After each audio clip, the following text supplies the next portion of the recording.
Isang mapagpapalang araw mga kaderti. Ngayon meron tayo ditong Nissan Almera. So, ang problema ni sir ay nawawala yung aircon niya kapag tumatakbo. So i-check natin. So ngayon nag-on naman yung air compressor niya, lumalamig. Babasahan natin ng gauge.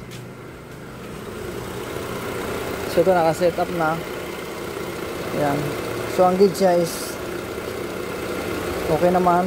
Then dito mataas yung ano niya, cut off niya is 200 PSI. Then mag-check tayo ng wiring mamaya. Then i-road test natin to kung talagang ma-manifest yung problema. Dapat lumabas yung problema. So yan naman po, dapat palabasin natin, maglabas siya, lumabas yung problema para makuha natin yung trouble. God bless. So yan po mga kaderti, gano'n siya, medyo mataas yung high pressure niya, kaya possible nag high pressure to. Umabot na ng 225, 275. So advice natin sir na i-cleaning muna to.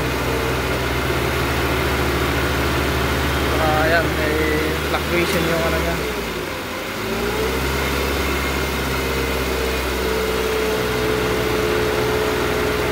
Ayan, taas na. So yun lamang po. So advice natin na i-cleaning muna yung system. Kasi sa electrical wala naman problema.